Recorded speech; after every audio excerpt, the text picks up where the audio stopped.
Hello aspirants, welcome to daily news analysis of the Indian Express. Today the date is 7 November, so let's get started. And before that, I am taking here Indian Express and you can continue with The Hindu with Miss Twinkle, okay, on her own channel. And link to her channel I will post in the comment section. Okay, from there you can follow. If you're reading The Hindu, continue with that with her. All right, and if you're following Indian Express, continue here. Okay, so let's get started now. The first news is with respect to the appointment of new chief election commissioner. देखिए इनकी appointment होता है under right to information act 2005 में जो आया था. ठीक है. इनकी अपॉइंटमेंट के लिए सिलेक्शन कमेटी बनाई जाती है headed by prime minister. Okay, इसमें एक मेंबर होते हैं लीडर ऑफ अपोजिशन या फिर लीडर ऑफ लार्जेस्ट पार्टी और एक होते हैं कैबिनेट मिनिस्टर जिनको नॉमिनेट करते हैं खुद प्राइम मिनिस्टर. राइट. ये तीन मेंबर से मिलकर एक पैनल बनता है. वो सिलेक्ट करता है कि किसको चीफ इंफॉर्मेशन कमिश्नर बनाना है. ऑलराइट. और फिर प्रेसिडेंट उसको ओथ दिलवाते हैं जैसा कि आप इस फोटो में देख सकते हैं. नाउ मैटर क्या हुआ है कि यहाँ पर ट्रस्ट डेफिसिट और ज्यादा क्रिएट हो गया है क्योंकि ये जो लीडर ऑफ अपोजिशन है मिस्टर अधीर रंजन चौधरी, इनका कहना है कि मीटिंग में मुझे बुलाया ही नहीं गया and I was kept in dark about who is going to be appointed as next chief information commissioner. Alright. यहाँ पर अगेन दिल्ली के पॉल्यूशन ऑड इवन ये सब फालतू की बातें. नहीं आएगा ऐसा कुछ एग्जाम में और ना ही ऑड इवन से कोई पॉल्यूशन कम होने वाला है दिल्ली का. ओके, क्योंकि बहुत ज्यादा व्हीकल्स है यहाँ पर. जितना ज्यादा हम पब्लिक ट्रांसपोर्ट को प्रमोट कर पाएंगे उतना ज्यादा बेटर होगा. मेट्रो है कि ओवर 1000 बहुत सारी बसेस हैं, उसके बाद भी अगर ये पॉल्यूशन कम नहीं हो रहा है तो कहीं ना कहीं दिल्ली अपनी जो सैचुरेटेड लिमिट है जितनी पॉपुलेशन कैपेसिटी वो रखती है उससे कहीं ज्यादा ऊपर जा चुका है. इसके अलावा एक और रीजन होता था कि पंजाब हरियाणा में जो पैडी फील्ड में बर्न किए जाते थे क्रॉप रेसिड्यूज. ठीक है, तो ये टारगेट तो मिस कर दिया है जीरो स्टेबल बनने का कई डिस्ट्रिक्ट्स ने, but even then there were fewer farm fires. ठीक है, इस पे लेकर क्रॉप रेसिड्यू को कैसे हैंडल करना है इस पे हम ऑलरेडी एक पूरा फुल फ्लेजेड लेक्चर कर चुके हैं मींस 450 प्लस में. ऑलराइट, तो वो आप वहां से देख लेना, उसको दोबारा डिस्कस करने की जरूरत नहीं है यहाँ पर. नेक्स्ट है कि यहाँ पर मेटा, ठीक है, दैट मीन्स अर्स्टवाइल फेसबुक, इसने कहा है कि आप लोग जब पुलिस कोई केस इन्वेस्टिगेशन करती है तो वो रिक्वेस्ट करती है कि हमें इस पर्सन के log in log out details चाहिए. तो इनका कहना है कि please limit that request. Request for log in और log out details of social media account should be limited to the cases of heinous nature और सिग्निफिकेंट ग्रेविटी. ओके, अगर बहुत ही सीरियस केस है तो आप ये डिटेल्स मांगिए हमसे, ऐसे छोटी मोटी चीजों के लिए नहीं. Alright, all requests for information must include a brief background of the case कि केस है क्या, कि like if it is a murder case or a kidnapping case or something else, and explain the relevance of the information sought in connection with the alleged crime. Alright, like अब अगर आप कोई ऐसी information मांगने लगो कि आप मुझे बताइए कि इनका कुछ लॉगिन वॉगिन हुआ है तो ये कहाँ से हुआ है, क्या ये किसी होटल रूम से हुआ था या इस तरह की. अगर ये इन्फॉर्मेशन सपोज इसके किडनैप या मर्डर से रिलेटेड है तो ये वर्थ है. बट अगर आप वैसे ही किसी छोटी सी बात पर ही अगर ये सब डिटेल्स मांगने लगोगे कि कहाँ से लॉगिन किया था कहाँ से लॉग आउट किया था, सपोज कि सीरियस केस नहीं है कोई ज्यादा, ठीक है, उसके बाद भी अगर आप ये मांगने लगोगे तो वो फिर ठीक नहीं होता. फिर वो मेटा को प्रॉब्लम होती है कि आप हम जो यूजर प्राइवेसी इंश्योर करने की कोशिश कर रहे हैं आप उसके अगेंस्ट आ रहे हैं. नाउ हमने कई स्टेट्स देख लिए जहां पर काफी इश्यूज चल रहे हैं गवर्नर और चीफ मिनिस्टर के बीच. सबसे बड़ा इशू था तमिलनाडु का. ठीक है, वहां पर एक मिनिस्टर को गवर्नर ने अपनी मर्जी से डिसमिस कर दिया जबकि चीफ मिनिस्टर ने रेकमेंड किया ही नहीं था. गवर्नर ने मान लिया कि आपने करप्शन किया है और मैं आपको डिसमिस कर रहा हूँ. ठीक है, mister name was mister Balaji और वो केस अभी हाल फिलहाल कोर्ट में है. ठीक है, तो देखिए अभी के लिए as of now the situation stands कि एक गवर्नर मिनिस्टर को डिसमिस कर सकता है even without recommendation of chief minister.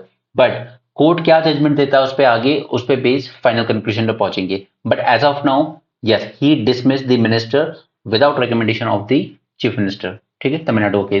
उसके बाद नीट के अगेंस्ट इन्होंने बिल पास किया था कि हमें नहीं कंडक्ट कराना अपने यहाँ नीट, हम अपना खुद का एग्जाम कराएंगे. उस पर भी तमिलनाडु के गवर्नर ने कोई एक्शन नहीं लिया.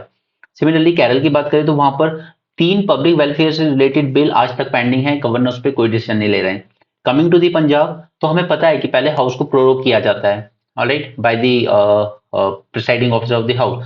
उसके बाद प्रोरोगेशन के बाद उसको सस्पेंड किया जाता है असेंबली को. ठीक है, रिसेस पे डाला जाता है. बट यहाँ पर गवर्नर ने बिना प्रोरोग किए ही कर दिया है. राइट। तो पंजाब हो, केरल हो, तमिलनाडु हो, इवन वेस्ट बंगाल हो, यहाँ पर चीफ मिनिस्टर और गवर्नर के बहुत सारे इश्यूज आपस में सामने देखने को मिल रहा है। राइट। इससे रिलेटेड आप काफी रिकमेंडेशन पढ़ते हैं, चाहे वो पुंची कमीशन हो, सरकारिया कमीशन हो या सेकंड एआरसी हो। उससे रिलेटेड जो भी गवर्नमेंट के गवर्नर से रिलेटेड प्रोविजंस हैं इन रिपोर्ट्स में, वो आप वहां से देख सकते हैं अपनी लक्ष्मीकांत से। बट अल्टीमेटली बात यही है कि इवन सुप्रीम कोर्ट ने भी कहा है कि there need to be a soul searching by the governor, that you are not the elected representative. Elected representative ने जो कहा है आपको वो करना ही होगा, और अगर कुछ गलत होता है तो they will be accountable to the voters and public, not you. You are not elected representative. At a time when three state governments have moved Supreme Court against the governor for keeping the bills pending, alright, D.Y. Chandrachud on Monday said governor must act before matter reaches to court. जब आपको पता ही है कि अब state government court जाने वाली इस matter के अगेंस्ट, तो आप कुछ तो डिसीजन लीजिए। आप उन बिल्स पे रिजेक्ट कर दीजिए, एसेंट दे दीजिए, या प्रेसिडेंट के लिए रिजर्व कर लीजिए, but take some action at least. Alright. This is the case with Punjab governor, Kerala, Tamil Nadu, इन सब में इश्यूज चल रहे हैं। चलिए आगे चलते हैं। ये मैं आपको बता चुका हूँ। Right to information act 2005, CIC और information commission, they are appointed by president, recommendation of committee headed by prime minister, comprising leader of opposition या leader of largest opposition party, and union minister nominated by prime minister. Alright, now see this, Punjab assembly being adjourned sine die without being prorogued. Alright, तो सीधे सीधे आप constitution का violation कर रहे हैं governor होते हुए। चलिए आगे चलते हैं। सिटी न्यूज है उनको स्किप करेंगे, because there is nothing other than crime when it is about Delhi, या and of course pollution as well. Let's move on to next. हाँ, हमने एक एडिटोरियल में देखा था कि हम इंडिया, ओके, तो यहाँ पर हम लोग उस रीजन में जितने भी बड़े बड़े स्टेक होल्डर्स हैं या जो कंट्रीज हैं जिनकी कुछ क्रेडिबिलिटी है, उनके साथ हम पर्सनली कम्युनिकेट करने की कोशिश कर रहे हैं दैट हमारा स्टैंड क्या है। We support the Palestinian cause, alright, we still support the Palestinian cause, but at the same time we also condemn the terrorist attack of Hamas. Alright, we are against this terrorism, we are not against the Palestinian people, okay, that was the message we are trying to convey to other countries in the region, that if we are, हमने UN resolution में जब बोला गया था कि एक cease fire किया जाए, ठीक है, वहां पर अटैक पे, तो हमने इसके अगेंस्ट में वोट कर दिया था या एब्सटेन कर दिया था हमने, ठीक है, बिकॉज हमें कहना, हमारा मानना था कि अगर इसराइल पर अटैक हुआ है तो उसके बाद राइट है उन टेररिस्ट के अगेंस्ट एक्शन लेने का। राइट, तो ये चीज ज्यादा अच्छे से गई नहीं थी इन कंट्रीज के साथ कि इंडिया ने ऐसे कैसे एब्सटेंड कर दिया। तो ये सब चीजें हमें पर्सनली इनको कम्युनिकेट करने की जरूरत है ताकि एक इंडिया की भी क्रेडिबिलिटी बनी रहे। ओके, हमने ब्रिटिश प्राइम मिनिस्टर से बात की इसके बारे में, यूएई के शेख के साथ बात की, Israel prime minister, Palestine authority के प्रेसिडेंट से भी, इजिप्शियन प्रेसिडेंट, जॉर्डन किंग से, सबसे बात की है हमने। Okay, India is reaching to the major stake holders in the West Asian region who have deep stakes and some credibility and influence, right, because the main concern is terrorism. और ये कई countries हैं यहाँ पर जिन्होंने even terrorism को condemn भी नहीं किया है। जो हमास का अटैक हुआ था उसको कंडेम नहीं किया है, उनके जो हॉस्टेज लेकर गए वो लोग, उनको रिलीज करवाने के लिए भी वर्क नहीं कर रहे हैं। They are only raising one concern, Palestinian people, Palestinian people. पहले जो टेररिस्ट अटैक हुआ है उसको कंडेम करके आप हॉस्टेज रिलीज करने के लिए कहिए हमास को, specially countries like Qatar who have very good influence over Hamas, and similarly Iran. और यहाँ पर जो 3 बिल्स आए थे जो रिप्लेस करेंगे Indian penal code, criminal procedure code वगैरह को, ठीक है, तो उसके बारे में है, तो वहां पर अभी भी वो चल रहा है। उन लोगों ने थोड़ा टाइम का एक्सटेंशन मांगा है कि हमें इसको और बेटर एनालाइज करने की जरूरत है, क्योंकि इसमें कुछ प्रोविजन बहुत जल्दबाजी में डाले गए हैं। ओके, तो वो जब भी उनकी रिपोर्ट आएगी, चीजें आगे बढ़ेंगी, तब हम देख लेंगे। Ball by ball commentary follow मत कीजिए। एथिक्स पैनल में जो महुआ मोइत्रा का केस चल रहा है, इसको हम ऑलरेडी मेंस 450 में डिस्कस कर चुके हैं, हम वहां से देख सकते हैं एक बार में पूरा जो भी मैटर है। Let's move on to next. Okay, Diwali cracker burst 7 से 10, ये सब माइनर माइनर चीजें हैं, not that important for us. यहाँ पर आदि गुरु शंकराचार्य की बात हुई तो मैंने आपको उसका कीवर्ड दिया था AS4, ठीक है, that is Advaita philosophy by Shankaracharya. And 4 क्यों? क्योंकि इन्होंने 4 मठ की स्थापना की थी, और कौन कौन सी जगहों पे की थी वो अगर आपको पता है तो बता देना, नहीं पता है तो पढ़ लेना। चलिए, वेस्टर्न सिडनी यूनिवर्सिटी, ये 3rd यूनिवर्सिटी बनी है जो इंडिया में अपना कैंपस खोलना चाहती है, ठीक है, और ये कैंपस खोलना चाहती है बेंगलोर में। इससे पहले एक ऑस्ट्रेलियन सिटी ने गिफ्ट ऑस्ट्रेलियन यूनिवर्सिटी ने गिफ्ट सिटी में एक अपना कैंपस खोला था। अब वो डिफरेंट क्यों था इससे, ये जो बाकी दो यूनिवर्सिटीज आप खोलना चाह रही हैं इंडिया में, बैंगलोर और दूसरे शहरों में, डिफरेंस क्या था? देखिए, गिफ्ट सिटी है एक special economic zone, and special economic zone is considered as a foreign territory. और तो वहां पे लॉज रूल्स रेगुलेशन अलग होंगे। अब जैसे बैंगलोर फॉर एग्जांपल है, तो ये कोई स्पेशल इकोनॉमिक जोन का पार्ट नहीं है, ठीक है? तो यहाँ पर जो भी यूनिवर्सिटी खुलेगी वो यूजीसी के रेगुलेशन के अंडर ही खुलेगी। Alright. Western Sydney University, ranked 375th globally, is poised to become the third Australian university to set campus in India. Okay, after Deakin University and University of Wollongong. Okay, Wollongong University थी जो gift city में खुली है। Now, उनका कहना है हम independent campus setup करेंगे by 2025। Indian government finalizes the regulation that will set out how the universities can operate outside the special economic zone, that is gift city। ठीक है, तो ये रेगुलेशन अभी यूजीसी डिसाइड कर रहा है। यूनिवर्सिटी ऑफ वोलोंगोंग ये गिफ्ट सिटी में खोली गई है या खोली जाएगी। All foreign universities intended to set up campuses outside of gift city will be governed by UGC regulation. UGC has not made its regulation public। ठीक है, जब पब्लिक होंगे तो पता चल जाएगा। हमारा IIT Madras, it has inaugurated its campus in Zanzibar, जो कि कहाँ पर है? Tanzania. Right. It is the first campus of IIT to be open abroad. Tanzania, Zanzibar उसका एक आप कह सकते हो एक सेमी ऑटोनमस प्रोविंस है तंजानिया का।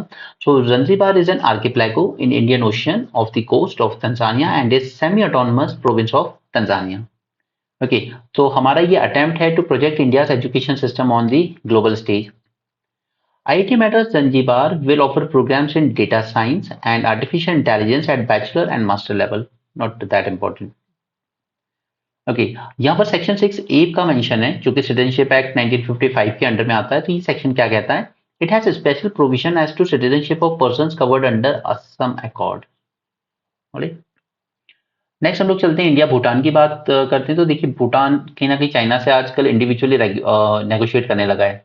ओके, जबकि हम लोग हमेशा मानते थे कि जब भी बॉर्डर सिक्योरिटी की बात होगी, फॉरेन अफेयर्स की बात होगी, तो भूटान इंडिया के थ्रू करेगा। लेकिन आजकल ये ओपनली नेगोशिएट करने लगा है साथ में, तो वो हमारे लिए ऑलरेडी एक वरी वाली बात है, क्योंकि वो सिचुएशन भी सेम हो जाएगी रशिया यूक्रेन वाली। अगर यूक्रेन नाटो ज्वाइन करता है तो नाटो फोर्सेस बिल्कुल रशिया के बॉर्डर पे आके बैठेंगी। सिमिलरली अगर भूटान कोई भी टेरिटरी स्वैप डील करता है, जो कि चाइना उसको ऑफर कर रहा है कैप्टन, जैसे अगर ये भूटान का है, तो कहता है कि मैं नॉर्थ में आपको डबल टेरिटरी दूंगा, आप मुझे ये डोकलाम प्लेस के पास वाली टेरिटरी दे दीजिए। ठीक है, अगर ऐसा कुछ भूटान कर लेता है तो ये इंडिया की सिक्योरिटी का थ्रेट बनता है। हमारा जो चिकन नेक कॉरिडोर है वो वल्नरेबल हो जाएगा और ज्यादा। ऑलराइट, तो हम भी इनके साथ कॉपरेशन बढ़ाने की कोशिश कर रहे हैं। ठीक है, उनकी सोशियो इकोनॉमिक डेवलपमेंट में पार्टिसिपेट करने की कोशिश कर रहे हैं। तो हम लोग एक क्रॉस बॉर्डर रेल लिंक जोड़ने की कोशिश कर रहे हैं from Kokrajhar in Assam to Gelephu in Bhutan. Alright, इसके अलावा क्रॉस बॉर्डर का ट्रेड इंफ्रास्ट्रक्चर इंप्रूव करना है, trade, mutual investment, energy, health, education, space technology, people to people contact, जो भी कॉपरेशन हम कर सकते हैं इनके साथ। Next, see these are very, मतलब ये गवर्नमेंट के काम है नहीं एक्चुअली इस तरह की चीजें करना। कभी आप टोमेटो बेचना शुरू कर देते हो, कभी आप ओनियन बेचना शुरू कर देते हो। Now what government is doing कि महंगाई ना फील हो लोगों को, उसके लिए centre formally launch sale of wheat flour at a subsidise rate of 27 पर kg under the brand Bharat Atta. ठीक है, और ये सेल किया जाएगा through cooperatives, NAFED, NCCF and Kendriya Bhandar via 800 mobile vans and 2000 outlets, जबकि मार्केट में प्रिवेलिंग रेट है 36 to 70। I don't personally appreciate these things because ये सिर्फ लोगों को डिपेंडेंट बनाने की कोशिश है कि ये गवर्नमेंट नहीं होगी तो आपकी जिंदगी बिल्कुल खत्म है, समझो। Anyway, election time, so obviously one thing will be there, freebies। now see 2013 में just before 2014 election जो यूपीए गवर्नमेंट थी वो लेकर आई थी नेशनल फूड सिक्योरिटी एक्ट। उसने क्या किया था, लीगली एंटाइटल, यानी आपका राइट है, अब you have that right to food. इसने लीगली एंटाइटल किया था 3/4 of India population, okay, 75 in rural areas, 50% in urban areas. Okay, India's rural and half of urban population, adding up to 81 crore as per 2011 census। इनको 5 kg food grains provide किए जाएंगे पर person पर month at subsidise rate of 2 kg and 3 kg respectively for period of 3 year. उसके बाद review करेंगे। But BJP government आती है उसके बाद वो क्या करते हैं कि वो इस इशू प्राइस को बिल्कुल फ्री कर देते हैं, जीरो, 2-3 रुपए भी नहीं देने, but for 1 year period from January 23। Okay, अब इस नेशनल सिक्योरिटी एक्ट को कहा जाता है प्रधानमंत्री गरीब कल्याण अन्न योजना। Now yesterday prime minister in Chhattisgarh said this will be extended for next 5 year as well। Okay, यानी कि ऑलमोस्ट 2028 तक, with the grain being issued free instead of earlier 2-3 rupees kg is the only difference। अब देखिए जरा छत्तीसगढ़ का एक classic case देखिए, उन्होंने कहा है कि हम 15 क्विंटल पर एकड़ ऑफ पैडी फार्मर से परचेज करेंगे, okay, bye paying an extra 600 over and above the centres minimum support price. अब इससे क्या हो रहा है अल्टीमेटली कि जो, चलिए फार्मर के हाथ में पैसा जा रहा है, that is one thing, but अगर आपको ओवर एंड अबव बोनस देना ही है तो फिर इस एमएसपी का जो इतना लंबा प्रोसेस है, इतना तामझाम है, वो सब न्यूट्रलाइज हो जाता है, फिर उसका कोई सेंस नहीं बनता। अगर आपको ज्यादा देना ही है किसान के हाथ में पैसा, तो आप सीधे एमएसपी ही हाई कीजिए। अगर आप ऐसे ऊपर बोनस देते जाएंगे तो फिर वो सब सिर्फ इलेक्शन इलेक्शन की टिडबिट्स बन के रह जाती हैं, क्योंकि यही बीजेपी गवर्नमेंट एमपी में इस चीज को ऑफर कर रही है, बट सेम गवर्नमेंट यूपी में नहीं दे रही है, right. This Congress government is offering this in Chhattisgarh but not giving in Karnataka. फिर बात हम करते हैं ई नैम की, एक मार्केट की। अगर हर स्टेट में अलग अलग प्राइस मिलने लगे एक ही क्रॉप के लिए, तो फिर कौन सा नेशनल मार्केट, और किस हिसाब से मार्केट में डिसाइड होंगी फिर आपकी prices. If rice is procured from a farmer at 45 rupees पर kg and then distributed for free, how can this be physically sustainable. कब तक सस्टेन कर पाएंगे आप 80 करोड़ लोगों को, 45 रुपीज में आप कोई चीज ले रहे हैं, फ्री में दे रहे हैं, कब तक सस्टेनेबल होगा। ओके, और आप ये जो कर रहे हो, इससे तो आप और ज्यादा इंसेंटिव दे रहे हैं फार्मर को कि आप पैडी ग्रो कीजिए, वीट ग्रो कीजिए। तो अगेन फिर वही बात आ जाती है कि फिर क्रॉप डाइवर्सिटी कहाँ से आएगी, राइट। एक तरफ हम कहते हैं कि हमें अपने एग्रीकल्चर को डाइवर्सिफाई करने की जरूरत है, बट इस तरह की एमएसपी डाइवर्सिफिकेशन एफर्ट्स को जीरो कर देती है, और it's ultimately it is nothing but just political economy. Okay, तो बात इन फ्रीबीज की, फ्रीबीज आप देते हो चाहे इन काइंड दो या कैश ट्रांसफर दो डायरेक्ट, जैसे एमपी में हो रहा है 3000 रुपीज एवरी वीमेन, देन तो फिर आपको कटौती कहाँ करनी पड़ती है पैसे की, पब्लिक एजुकेशन में, health care, irrigation, agriculture, research और एक्सटेंशन में आप पैसे कम करने पड़ते हैं फिर आपको। तो आप कैपिटल इन्वेस्टमेंट कम करते हो और इस तरह के रेवेन्यू एक्सपेंडिचर ज्यादा करते जाते हो। नाउ विमेन की बात करें लीगल प्रोसेस में, now imagine a women going to the police station to register a complaint. I am not talking about the metro cities, but suppose small town में कोई विमेन जाती है पुलिस वगैरह, police station में अपनी report वगैरह लिखाने, तो सबसे पहला डिस्क्रिमिनेशन तो वही फेस करती है कि उसकी कंप्लेंट को सीरियसली लिया नहीं जाता है, पहली बात। क्योंकि एक परसेप्शन होता है even among the police man की विमेन जो भी बताएगी ना बहुत एग्जेगरेटेड करके बताएगी, ओके, उसकी बात पे ट्रस्ट थोड़ा कम किया जाता है।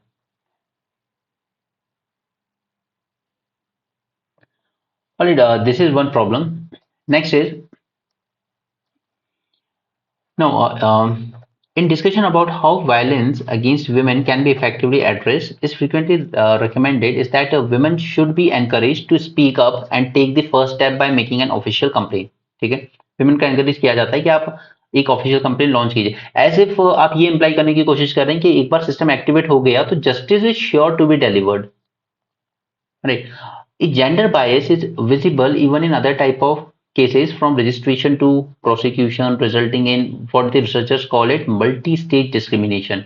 ठीक है, सिर्फ इनिशियल पुलिस स्टेशन के लेवल पर ही नहीं, आगे भी वो डिस्क्रिमिनेशन उसके साथ चलता रहता है। Women complaints are at greater disadvantage, okay, क्योंकि because reports suggest that complaints by women are less likely to be taken seriously at the level of police station। Women are made to wait longer and are frequently counseled to withdraw complaints। The inequality persists at every level of legal process। Women tend to exaggerate their complaints on or misuse the law। Okay, ये माना जाता है कि exaggerate करेंगी या ये fake complaint file करने आई हैं। ठीक है, वो है ऐसे कुछ केसेस, एनसीआरबी की रिपोर्ट भी कहती है कि 54% of dowry cases ultimately found to be fake, right. But again even the women are not a homogeneous group, okay, उसमें भी बहुत वेरिएशंस हैं। कहीं पे women को लॉ का बेनिफिट नहीं मिल रहा, प्रोटेक्शन नहीं मिल रही है, और कहीं पे कुछ women उसी लॉ को मिसयूज भी कर रही हैं। Okay, so women as a homogeneous community is not a reality today. Now Madhya Pradesh high court, इसने क्या किया, इसने एक केस में कहा about the misuse of section 498A, और 498 है क्या, cruelty to women।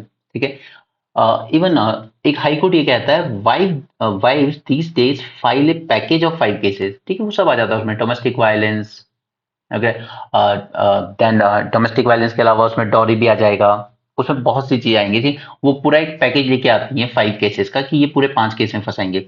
Similarly Calcutta high court also observe that this section 498A, that is cruelty to women, is used by women to unleash legal terrorism against their husband and in-laws. Now, what is the solution? Solution: more all women police station, ताकि लड़की डरे ना police station में अपनी report file करने में। दूसरा, fast track courts, ताकि ये केसेस जल्दी निपटारा हो इनका। Increase the number of women in the police force, which is abysmally low, 11.7%. Alright.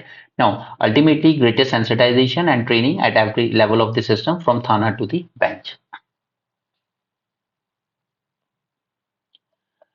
चलिए नेक्स्ट हम लोग आते हैं, ये जो मेटा है, ओके, जिसके अंडर में क्या क्या आता है, आई थिंक यूट्यूब भी आता है, व्हाट्सएप भी आता है एंड फेसबुक भी आता है, ठीक है। इनके अगेंस्ट यूएसए में काफी सारे लोगों ने ना केस फाइल करे हैं कि ये बच्चे जो होते हैं या टीनेजर्स जो होते हैं, ये इनकी साइकोलॉजी से खेल रहे हैं, ठीक है, they are making them addict. इनकी एल्गोरिदम ऐसी होती है कि आप और ज्यादा एडिक्ट होते जाते हो। Like for example you can say कि आप एक बार जब शॉर्ट रील्स देखना शुरू कर दो, आपको पता नहीं चलता है, आपके एक एक घंटे चले जाते हैं, you keep on scrolling scrolling scrolling, okay. तो ये एल्गोरिदम जानबूझकर इस तरीके से डिजाइन की जाती हैं। इसके अगेंस्ट केस फाइल हुआ है। Now, social media giants led by Meta, जो पहले फेसबुक के नाम से था, it manipulated human psychology and biology to influence how we behave. The effect of children is even more appalling, ठीक है। कैसे क्यों आया कि सामने एक 14 ईयर ओल्ड गर्ल ने सुसाइड किया यूके में, क्यों? क्योंकि वो काफी टाइम तक और काफी टाइम से देख रही थी सुसाइड वीडियोस टाइप की चीजें या सेल्फ इंजरी टाइप की चीजें, prolonged exposure to content about suicide and self injury. Now, it is include negative mental health effects of social media on young users, okay, ये खुद प्रेसिडेंट जो बाइडेन ने भी कहा था, और इंडिया को भी ये करने की जरूरत है कि हमें ये जो नेगेटिव मेंटल हेल्थ पर इफेक्ट हो रहे हैं इन सोशल मीडिया के, उसके लिए कुछ ना कुछ करने की जरूरत है। अब इसको आप एज इट इज नहीं छोड़ सकते कि सब अपनी मर्जी के मालिक हैं। It is actively contributing to young mental health crisis because of addictive nature of the platform.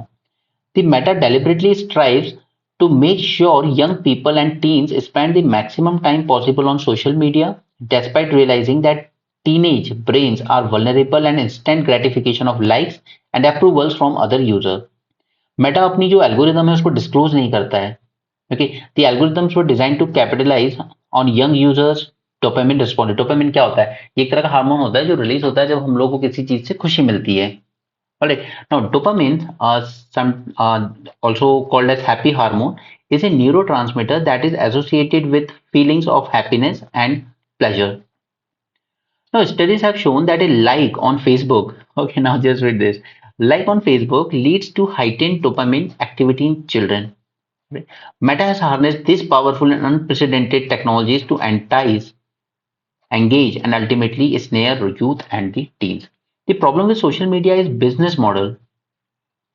It is built to catalyze and amplify the human connection to connect the people of the world with each other. Okay, तो शुरू में इसके benefit थे, okay, कि हम लोग अपने काफी जो स्कूल टाइम में फ्रेंड्स पढ़ के चले गए दूर थे, okay, the long lost friends separated by distance, high school classmate और फार फ्लंग फैमिली मेंबर्स, उन सबसे कनेक्ट किया, वो ठीक है। But now the world's advertisers finding us along with our habits, intentions and behaviors, and we have become a piece of data. Social media influencers, they have become a new role model as teens and others strive to like them and be like them. Now it is important for social media platforms to be much more accountable and responsible for what they do and what content they host and who they allow on their platform to host such content. I think the days of free pass and immunity to platforms are over. Okay, ये कहना है हमारे minister of electronics and IT का। No, Meta के against launch हुए हैं काफी सारे केसेस, तो वो कह रहा है कि नहीं, हमने साथ में 30 डिफरेंट टूल्स भी लॉन्च किए हैं टीम्स को सपोर्ट करने के लिए, उनकी फैमिलीज को सपोर्ट करने के लिए। ऑलराइट, बट देखिए लीगल सूट से फिर भी कुछ नहीं होने वाला है। It is better to work productively together to resolve some of these issues rather than take a confrontational approach. Okay, parents का कंसर्न भी जेन्युइन है, बच्चों का कंसर्न भी जेन्युइन है, but at the same time company का भी genuine है कि अगर मैं सब कुछ सब्सक्रिप्शन बेस कर दूंगा तो मेरा तो काफी लॉस हो जाएगा रेवेन्यू। ठीक है, बट आप लोग साथ में मिलकर कोई बेटर सॉल्यूशन ढूंढ लीजिए, वो ज्यादा अच्छा है rather than confronting each other. However, until the business model rewards user engagement and data monetization, तब तक ये प्रॉब्लम एज इट इज चलती रहेगी। So they can look at the subscription model, but obvious बात है कि वो उनके रेवेन्यू पे असर डालेगा। यहाँ पर ये जो गाजा स्ट्रिप है, ठीक है, इधर इजिप्ट से कनेक्ट होती है, इधर इसराइल से होती है, तो इसने पूरा ऑलमोस्ट जो नॉर्थ वाला साइड है ना, ये पूरा कट ऑफ कर दिया है इसराइल ने, ठीक है, सारी पॉपुलेशन इधर शिफ्ट हो रही है वेस्ट की तरफ। अब जो भी होगा आगे देखते हैं, बाकी ये सब day to day commentary follow मत कीजिए। यहाँ पे रही चाइना एंड इसकी ऑस्ट्रेलिया की बात, तो ऑस्ट्रेलिया ने क्या किया था, एक तो उसका उसने ये एक्विजिशन किया था कि चाइनीज कंपनीज जो है ना, ये फॉरेन फंडिंग के थ्रू हमारी पॉलिटिकल पार्टीज को मैनिपुलेट कर रही है। तो उसने फॉरेन फंडिंग बैन कर दी पहले ऑस्ट्रेलिया ने, कि कोई फॉरेन कंपनी बैन फंडिंग नहीं कर पाएगी पॉलिटिकल पार्टीज को, ठीक है, वो एक तरह से ब्राइट दे रहे हैं। दूसरा, इनकी कंपनी थी हुआवी, 5G प्रोजेक्ट में उसको इन्होंने बैन कर दिया कि आप उसका पार्टिसिपेट नहीं करेंगे, क्योंकि आपकी जो कंट्री है आपके थ्रू एस्पियोनेज करती है, स्पाई करती है हम पर। ओके। एंड तीसरा ऑस्ट्रेलिया ने किया था कि उसने कहा था कि कोविड की ना जांच होनी चाहिए कि ये चाइना का ही बनाया हुआ है। तो इन तीन वजह से काफी रिलेशंस लो हो गए थे। फिर चाइना ने क्या किया, इसने काफी हाई टैरिफ लगाने लगा ऑस्ट्रेलिया के प्रोडक्ट्स पे, तो इस तरीके से इनके रिश्ते काफी नीचे चले गए थे। बट फाइनली ये लोग मिले हैं और अपने एक्सपैंड कॉपरेशन को एक्सपैंड करने की बात की इन्होंने। इनके टाइज खराब होना शुरू हुए थे when Australia in 2017 accused China of meddling in its politics. Australia banned equipment from Chinese tech giant Huawei Technologies for its 5G network out of national security fears. Okay, next, yes, this Rashmika Mandanna case. अब इनमें क्या हुआ है कि इनके चेहरे को इतना स्मार्टली मॉफ्ट किया गया है, ठीक है, कि ये डिफरेंशिएट करना बहुत मुश्किल हो जा रहा है कि ये रश्मिका मंदाना ही थी या कोई और थी, ठीक है। फिर बाद में समझ में आया, जब डीप देखा तब ठीक है, मगर वैसे नॉर्मली अगर कोई देखेगा तो वो बिलीव कर लेगा कि ये रश्मिका मंदाना ही है। ऑलराइट, सो नो, और सिर्फ ये कोई एक यूनिक केस नहीं है। ऐसे ये केस आया था where football fans in the stadium in Madrid holding an enormous Palestinian flag. Similarly एक वीडियो आया Zelensky calling on his soldiers to lay down their weapons, ठीक है। इसके अलावा रश्मिका मंदाना केस। बट सच ये है कि इनमें से कोई भी इंसिडेंट एक्चुअल में कभी हुआ ही नहीं। The most viral pieces of content on various social media platforms thanks to artificial intelligence. The platforms that allow nearly anyone to create a persuasive fake by entering text into popular AI generator that produce images. Okay, ये text to image है, आप text डालते जाइए, उसके बाद वो उस text के बेसिस पर इमेज, वीडियो या ऑडियो बनाकर दे देगा। Alright, deep fake, especially in a polarizing world and a divided online ecosystem, ठीक है, क्योंकि ये काफी काफी बड़ा थ्रेट है कि आप डिफरेंशिएट नहीं कर सकते, और फिर प्रॉब्लम शुरू हो जाती है कि लोग फेक को भी सच मान लेते हैं। Now, big tech companies, including Meta and Google, have announced measures to tackle content produced using the technology. Entire pornographic sites with deep fakes of popular actors have come up. We all know this, okay? Now, the technology has also raised concerns about election integrity. आज आप किसी का भी face लगाकर कह दीजिए कि देखिए इन्होंने इस तरह का स्टेटमेंट दिया, या आप ऑडियो को चेंज कर दीजिए, इन्होंने इस तरह का स्टेटमेंट दिया। पहले जब करते थे तब ये डिफरेंशिएट इजली हो जाता था कि नहीं ये इनकी आवाज नहीं है, बट अब ये डिफरेंशिएट करना थोड़ा मुश्किल हो रहा है। अभी भी हाल ऑल्दो ये डीप फेक उस लेवल पे नहीं पहुंचे जहाँ पे बिल्कुल परफेक्ट दिखे, बट स्टिल एक कॉमन मैन के लिए डिफरेंशिएट करना थोड़ा सा मुश्किल है। ओके, आप ऑडियो वीडियो मैनिपुलेट कर सकते हो पॉलिटिशियंस के, तो आप एक पॉलिटिशियन को आराम से एंटी नेशनल दिखा सकते हो इस तरह से। Now, the problems of deepfake technology are most certainly expected to be bigger for women, especially. Deepfakes are the latest and even more dangerous and damaging form of information and need to be dealt with by online platform. It helps commentators dismiss genuine content as having been altered through artificial intelligence. ठीक है, but at the same time फिर ये भी हुआ है कि अब जैसे याद कीजिए एक न्यूज एंकर है, मैं उनका यहाँ नाम नहीं लूंगा, उन्होंने बता दिया था कि 2000 रुपए में के नोट में चिप लगी हुई है, ठीक है। फिर जब लोग उनको अब ट्रोल करते हैं उसके लिए कि आपने तो ऐसा कहा था, ऐसा तो कुछ हुआ ही नहीं, तो एक बार वो एक व्यूअर से कह रही थी कि वो फेक वीडियो था, ठीक है, वो मैंने कभी बोला ही नहीं, जबकि सबने लाइव देखा था टीवी पे, वो फेक वीडियो नहीं था। राइट? तो फिर इस तरीके से क्या है कि जो जेन्युइन कंटेंट भी होता है ना, उन लोगों को भी एक एस्केप करने का तरीका मिल जाता है कि नहीं नहीं वो मैंने नहीं बोला, वो तो फेक वीडियो था। Now, perhaps the online commentary around the Israel-Gaza conflict has brought this point to the forefront. Internet platforms like X. Right. Now, अभी वर्ल्ड फर्स्ट एवर समिट हुआ है on artificial intelligence safety 28 member countries ने participate किया था and they all agree to sign on a declaration saying global action is needed to tackle the potential risk of artificial intelligence. Alright, and Elon Musk का कहना है कि nuclear weapon से ज्यादा बड़ा थ्रेट बनेंगे आर्टिफिशियल इंटेलिजेंस। नो अब यहाँ पे देखिए प्रधानमंत्री जी ने कह तो दिया कि हम इस स्कीम को 5 साल के लिए और बढ़ा रहे हैं। तो गवर्नमेंट का कहना है कि देखिए इससे कोई ज्यादा दिक्कत नहीं होगी फिस्कल डेफिसिट, जो कि हमारा इस साल का टारगेट क्या है 5.9% ऑफ जीडीपी बाय 23 और हमें वापस से 3% में लाना है by 2026। That is ultimate goal. तो उनका कहना है कि इतना बड़ा चैलेंज नहीं है, हम कंटिन्यू रख सकते हैं स्कीम को। ज्यादा बड़ा चैलेंज है rise in global crude oil prices. Central government would continue to provide free food grains to beneficiaries under National Food Security Act 2013 for next 5 years.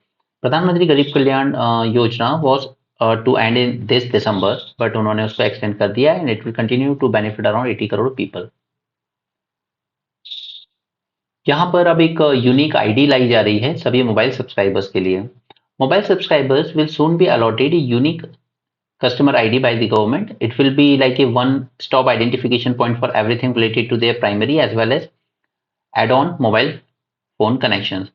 The concept is similar to 14-digit Ayushman Bharat digital health account. Okay, it will be used to seamlessly track SIM cards, locations from where users bought the SIM, identification of user, etc. ना ये वही है Rashmika Mandanna case, ठीक है। ये वो real lady थी Britain की और ये रश्मिका मंदाना का फेस इन्होंने इसको मॉफ किया इस पे। यहाँ पे इन्होंने सिर्फ तरीके बताए हैं कि कैसे आप डिफरेंशिएट कर सकते हो। तो आप सिर्फ यहाँ जो बोल्ड लेटर में लिखा उनको याद कर लीजिए। कभी यूपीएससी आपसे पूछ सकता है क्योंकि वो ये चेक करना चाहता है कि आपकी अंडरस्टैंडिंग क्या है, आप कैसे डिफरेंशिएट करेंगे इन वीडियोस में। तो एक तो अननेचुरल आई मूवमेंट, ठीक है, mismatch in colour, lightning etcetera, then audio quality, strange body posture. Like देखिए इधर ये लड़की इधर देख रही है और उसके फेस इसकी स्माइल्स के लुक मैच कर रहे हैं वो जहां देख रही है उससे, बट इस केस में ये पूरा डिफरेंशिएट अलग जा रहा है एकदम, okay, with compare to her smile. But ये सब बहुत क्लोजली आप ऑब्जर्व करो तब समझ में आएगा, ऐसे कॉमन मैन नहीं देख पाता इतना और सोचता भी नहीं है। ये तो हमें पता है कि ये मॉफ किया गया है तो हम कंपेयर कर रहे हैं, अगर हमें नहीं पता होता कि ये मॉफ्ड है तो हम खुद भी नहीं करते, राइट। उसी तरीके से आर्टिफिशियल फेशियल मूवमेंट, ठीक है। तो ये 4-5 तरीके हैं जिनसे आप थोड़ा डिफरेंशिएट कर सकते हो। वैसे यूपीएससी पूछेगा नहीं बट यू नेवर नो, और even not that important for us. हाँ, यहाँ पर है national security strategy. One thing is कि 1 या 2 दिन में मैं इस पे आपको सेपरेट लेक्चर दे दूंगा मेंस 450 प्लस में, because it seems to be a important topic for mains. But यहाँ पर जो पॉइंट्स इन्होंने रेज किए हैं वो हम देख लेते हैं। He is vice admiral Vishwajit Dasgupta, retired हैं, right. So, National Security Council Secretariat set about drafting India's first written national security strategy. Okay. तो पहला क्वेश्चन है should India have this? तो yes, we should have it because अगर नहीं है in the absence of publicly articulated NSS, there would be a lack of cohesion and common understanding and diverse interpretation. कोई चीज अगर written नहीं है तो फिर उसको कई तरीकों से interpret किया जा सकता है, right? So we should have a written strategy now. Second is what will it take to draft this strategy? It would embrace all the aspects of security, not just military security. Military security main point रहेगा, but उसके अलावा भी, ठीक है, चाहे वो economic security हो country की, इंटरनल सिक्योरिटी हो, diplomatic security, human, climate, food security, water और every other conceivable form of security. Alright, so military and internal security would be a significant enabler for all for every other kind of security. Next is